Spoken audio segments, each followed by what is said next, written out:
Hi everyone, welcome back to our channel. जैसे कि आप लोग जानते हैं कि एक मिथ है कि सिर्फ बिजनेसमैन या फ्रीलांसर्स ही अमीर बन सकते हैं, कि सैलरीड एम्प्लॉयज को हर महीने पेचेक टू पेचेक रहना पड़ता है, कि फाइनेंशियल फ्रीडम हासिल करने का एक ही तरीका है कि अपना जॉब छोड़ दो और अपना खुद का वेंचर शुरू करो, है कि नहीं। लेकिन अगर मैं आपको बताऊं कि ये सच नहीं है, आपको अपना जॉब छोड़ने, लॉटरी जीतने या बैंक लूटने की ज़रूरत नहीं है अमीर बनने के लिए। आप बस कुछ सिंपल स्टेप्स और स्ट्रैटेजीज फॉलो करके भी अपनी वेल्थ इंक्रीज कर सकते हैं। हाँ, आपने बिल्कुल सही सुना। इस वीडियो में मैं आपको ये बताऊंगी कि सैलरी जॉब के साथ आप अमीर कैसे बने। जैसे रॉबर्ट कियोसाकी ने अपनी पर्सनल फाइनेंस की classic book rich dad poor dad में लिखा है, ज़्यादातर लोग ये समझ नहीं पाते कि जिंदगी में कितना पैसा कमाते हो ये ज़रूरी नहीं है, ज़रूरी ये है कि कितना पैसा आप बचाते हो। कुछ स्मार्ट हैबिट्स फॉलो करके लगभग कोई भी वेल्थ बिल्ड कर सकता है। तो अगर आप सैलरी जॉब के साथ अमीर बनने के तरीके जानना चाहते हो तो इस वीडियो को एंड तक ज़रूर देखिए और लाइक कर दीजिएगा और सब्सक्राइब बटन को हिट कर दीजिएगा। इस वीडियो के एंड तक आपके पास फाइनेंशियल सक्सेस और हैप्पीनेस का क्लियर रोड मैप होगा। आप अपनी मर्जी की जिंदगी जी सकेंगे बिना अपनी सिक्योरिटी या कंफर्ट को सैक्रिफाइस किए। तो क्या आप तैयार हो सैलरी जॉब के साथ अमीर बनने के लिए? चलिए शुरू करते हैं।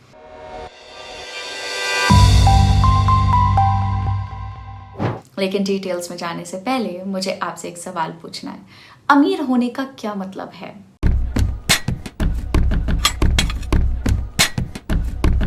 शायद आप कहेंगे मेरे बैंक अकाउंट में बहुत सारे पैसे हो, या आपके पास एक बड़ा घर और एक फैंसी कार हो, या आप वर्ल्ड टूर करें और एक लग्जूरियस लाइफ जिए। शायद आप में से कुछ लोग कहेंगे कि हमें मुकेश अंबानी जितना रिच होना है, या एलॉन मस्क जितना, या बिल गेट्स जितना, या वॉरेन बफेट जितना। इसका मतलब अगर 10 रैंडम लोगों से पूछा जाए कि क्या वो अमीर बनना चाहते हैं तो सारे 10 लोग जवाब देंगे हाँ। लेकिन अगर उन 10 लोगों से ये पूछा जाए कि अमीर बनने का सही मतलब क्या है तो उनका जवाब सब जगह अलग अलग होगा। सच्चाई ये है कि रिच होना अलग अलग लोगों के लिए अलग अलग चीज़ें हैं और इसलिए इसका एक आंसर नहीं है। इसलिए ये ज़रूरी है कि आप सबसे पहले ये डिसाइड करें कि आपके लिए रिच होना है क्या, फिर आगे के स्टेप्स पर जाइए। अब शायद आप सोच रहे होंगे कि सैलरी से तो सिर्फ बड़ी कंपनीज के सीईओज जैसे कि सुंदर पिचाई, सत्या नडेला, सी विजय कुमार, राजेश गोपीनाथन जैसे लोग ही अमीर हो सकते हैं। नहीं, ये सच नहीं है। चाहे तो आप भी रिच हो सकते हैं, लेकिन सबसे पहले आपको उसके लिए ये याद रखना है कि चाहे कोई बिजनेस कर रहा हो या जॉब में हो या फ्रीलांसर हो, पैसे कमाने या रिच होने का कोई एक बेस्ट तरीका नहीं है। आप किसी भी तरह के इनकम सोर्स से रिच हो सकते हैं। बस आपको अपने पैसे को समझदारी से मैनेज करना है और पर्सनल फाइनेंस के कुछ बेसिक प्रिंसिपल्स को फॉलो करना है, और यही मैं आपको आज के वीडियो में सिखाऊंगी। पहला प्रिंसिपल ये है कि aim to get rich, not to get rich quick. आपको याद है सहारा स्कैम के बारे में? इस स्कैम में क्लेम किया जाता था कि आप हमारे पास 10 रुपए इन्वेस्ट कीजिए और हम आपको शॉर्ट टाइम में आपका पैसा डबल करके देंगे, मतलब कि 20 रुपए। इस तरह से उन लोगों ने बहुत से इन्वेस्टर्स का ट्रस्ट और पैसा जीत लिया। पर एंड में क्या हुआ? वो कुछ अराउंड 50,000 करोड़ रुपए का स्कैम करके बहुत से इंडियंस का पैसा लेके भाग गए। हाँ, ये सच है। बहुत सारे स्कैम और स्कीम्स हैं जो हमें तुरंत रिच और सक्सेस का वादा करते हैं, लेकिन वो अक्सर रियलिटी से दूर होते हैं। उनमें ज़्यादा रिस्क, ज़्यादा फीस या इलीगल काम शामिल होते हैं जो हमें नुकसान पहुंचा सकते हैं। आपको इन स्कीम से दूर रहना है। बजाय इसके अपने पैसे को धीरे धीरे और कंटिन्यूसली बढ़ाने पे ध्यान दीजिए। यही एक प्रूवन और सस्टेनेबल वे है रिच होने का। तो आप सोच रहे हैं कि ये आप कैसे कर सकते हैं? चलिए जानते हैं। सबसे पहले समझते हैं 50-30-20 रूल को।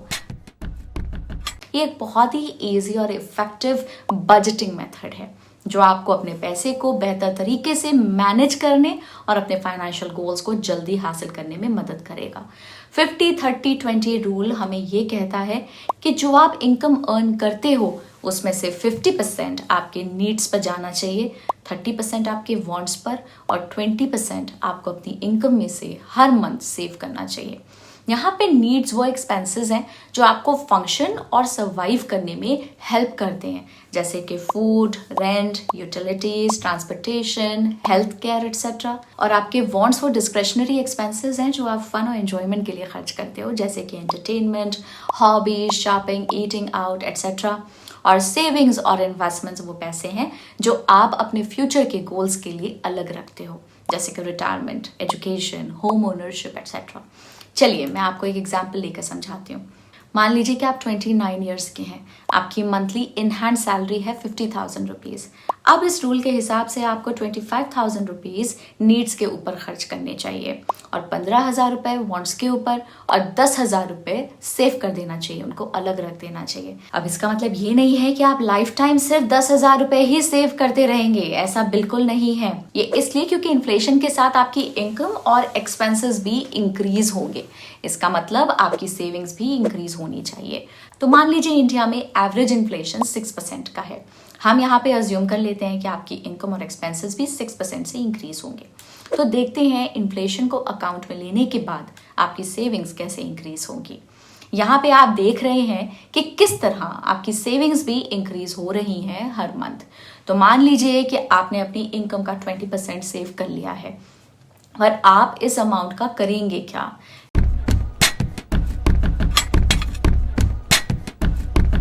अब जब आप अर्न कर रहे हैं तो ये भी तो हो सकता है कि आप पे कोई डिपेंडेंट हो, जैसे कि पेरेंट्स, वाइफ, हस्बैंड या किड्स। इसलिए सबसे पहले ज़रूरी है कि आप लाइफ इंश्योरेंस बाय करें। लाइफ इंश्योरेंस एक टाइप का प्रोटेक्शन है जो आपकी डेथ के बाद आपके डिपेंडेंट्स को एक सम अश्योर्ड देता है, जो उन्हें आपके बिना लाइफ को कंटिन्यू करने में हेल्प करता है। यह आपके फ्यूनरल कॉस्ट, डेट्स, टैक्सेस और अदर फाइनेंशियल ऑब्लिगेशंस को पे करने में हेल्प करता है, ताकि आपकी फैमिली के ऊपर कोई बर्डन ना आए। मार्केट में अलग अलग टाइप्स के लाइफ इंश्योरेंस पॉलिसीज अवेलेबल हैं। आपको ऐसी लाइफ इंश्योरेंस पॉलिसी चूज करनी चाहिए जो आपकी ज़रूरत, गोल्स और बजट के हिसाब से हो। लेकिन सबसे बेस्ट लाइफ इंश्योरेंस पॉलिसी है टर्म इंश्योरेंस। मान लीजिए कि आपने 1 करोड़ का टर्म इंश्योरेंस बाय किया, जिसका मंथली कॉस्ट है 500 रुपए। मतलब आपकी सेविंग्स में से 500 रुपए आपने लाइफ इंश्योरेंस बाय करने में लगा दिए। और याद रखिए, ये प्रीमियम इन्फ्लेशन से इम्पैक्ट नहीं होगा, तो सेविंग्स कुछ ऐसी रहेंगी। अब आपने लाइफ इंश्योरेंस तो बाय कर लिया, अब आपका नेक्स्ट बाय होना चाहिए health insurance.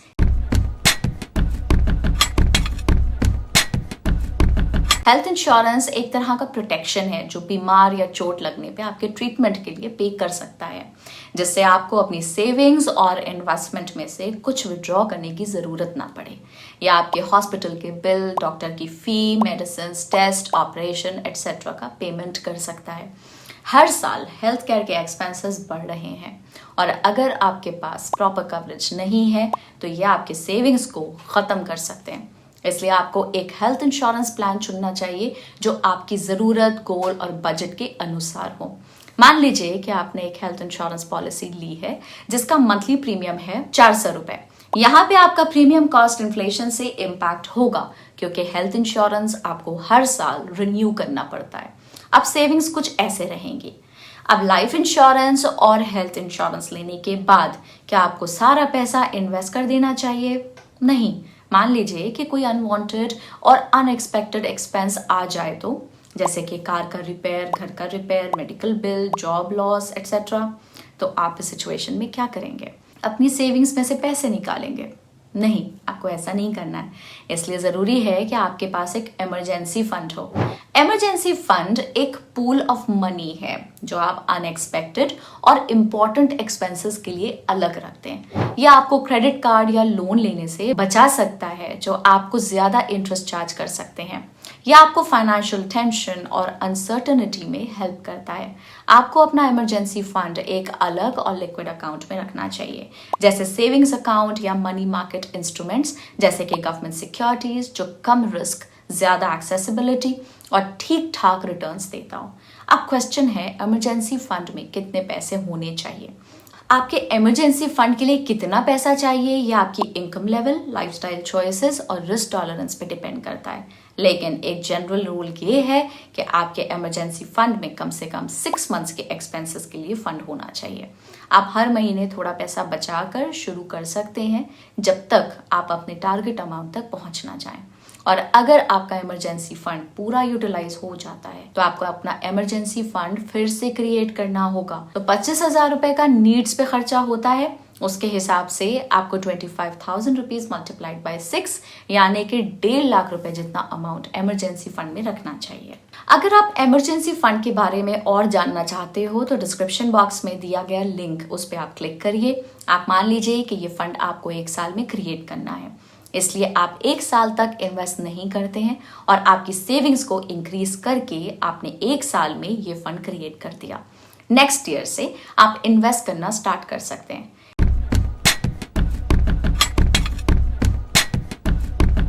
Invest money, but question है कि आपको कहाँ पे इन्वेस्ट करना चाहिए। याद रखिए कि आपका पैसा इन्वेस्ट करना गैम्बलिंग या स्पेकुलेटिंग नहीं है। ये क्विक प्रॉफिट्स चेज करने या अननेसेसरी रिस्क लेने के बारे में नहीं है। ये आपके ऑब्जेक्टिव्स, टाइम होराइजन और रिस्क एपेटाइट के अकॉर्डिंगली इन्फॉर्म्ड और स्ट्रेटेजिक डिसीजंस लेने के बारे में है। तो अब आपके पास अलग अलग टाइप्स के इन्वेस्टमेंट अवेलेबल हैं। मैं आपको कुछ इन्वेस्टमेंट टाइप्स के बारे में बताती हूँ और उनका 10 साल में एवरेज रिटर्न क्या है वो भी बताती हूँ। Stocks 13.2%, bonds 7.4%, mutual funds 14.63%, gold 7.5%, public provident funds 7.1%, national pension scheme यानी कि NPS 12%, real estate 4.8%। अब सबसे इंपॉर्टेंट बात आती है कि क्या आप इन इन्वेस्टमेंट से रिच बन सकते हैं। ये जानने के लिए तो हमें कुछ कैलकुलेशंस करनी होंगी, चलिए करते हैं। तो ये थी आपकी सेविंग्स, जिसमें से आपने फर्स्ट ईयर तो सिर्फ इमरजेंसी फंड में इन्वेस्ट किया। अब सेकेंड ईयर से आप हर महीने 9,676 रुपीज इन्वेस्ट कर सकते हो। अब मैं आपको दिखाती हूँ कि अगर आप बताए गए इन्वेस्टमेंट्स में हर मंथ इन्वेस्ट करते रहते हो तो आप रिटायरमेंट यानी कि 60 ईयर्स 30 रिमेनिंग में कितना पैसा अक्यूमुलेट कर सकते हो। तो देखा आपने कि आप 30 इयर्स के बाद 4.5 करोड़ रुपीस का कॉर्पस पा सकते हैं if you invest in stocks, 3.42 crore का if you invest in NPS and so on. अब क्या अगर आप 9,676 रुपीज से इंक्रीज करके 10,287 रुपीज इन्वेस्ट करने लगे तो क्या होगा आपके टोटल इन्वेस्टमेंट वैल्यू, आइए देखते हैं। तो जैसे कि आप स्क्रीन पे देख सकते हो, जैसे जैसे आपकी इन्वेस्टमेंट वैल्यू इंक्रीज होगी आपका कॉर्पस उतना ही इंक्रीज होगा, लेकिन इन्फ्लेशन की वजह से उसकी वैल्यू कम होती जाएगी। इसलिए आपने कैलकुलेशन में इन्फ्लेशन को कंसिडर करना मत भूलिएगा। बट याद रखिए कि ये सिर्फ आपको समझाने के लिए है। आपको ऐसे इन्वेस्टमेंट्स चूज करने चाहिए जो आपके नीड्स, गोल्स और बजट के हिसाब से सूट करें। आपको अपना पोर्टफोलियो भी डाइवर्सिफाई करना चाहिए अलग अलग एसेट क्लासेस, सेक्टर्स, इंडस्ट्रीज और रीजन्स में से to reduce your exposure to market volatility and enhance your returns. तो आप सैलरीड जॉब के साथ रिच कैसे बन सकते हो? Quit and start your own business. नहीं, ये सिर्फ जोक था। अगर आप ये बताए गए स्टेप्स फॉलो करते हो और डिसिप्लिन्ड वे में इन्वेस्ट करते हो तो आप रिच बन सकते हो। इसके अलावा एक बहुत इफेक्टिव और सिंपल इन्वेस्टमेंट स्ट्रैटेजी है कि अर्ली स्टार्ट करो और रेगुलरली इन्वेस्ट करो। इसका मतलब है कि आपको जल्दी से जल्दी इन्वेस्ट करना शुरू करना चाहिए और टाइम के साथ साथ कंसिस्टेंटली इन्वेस्ट करते रहना चाहिए। यह आपको कंपाउंड इंटरेस्ट का फायदा उठाने में मदद कर सकता है। तो इसके साथ आज की वीडियो यहीं पे एंड करते हैं। जाने से पहले हमें ज़रूर बताइए कि क्या आप अपनी सैलरी का 20% सेव करते हैं, और अगर आपको ये वीडियो हेल्पफुल लगी हो तो इसे लाइक करना ना भूलें, अपने दोस्तों के साथ शेयर करना ना भूलें और ऐसे ही अमेजिंग कंटेंट के लिए सब्सक्राइब करें। Thanks for watching, bye bye.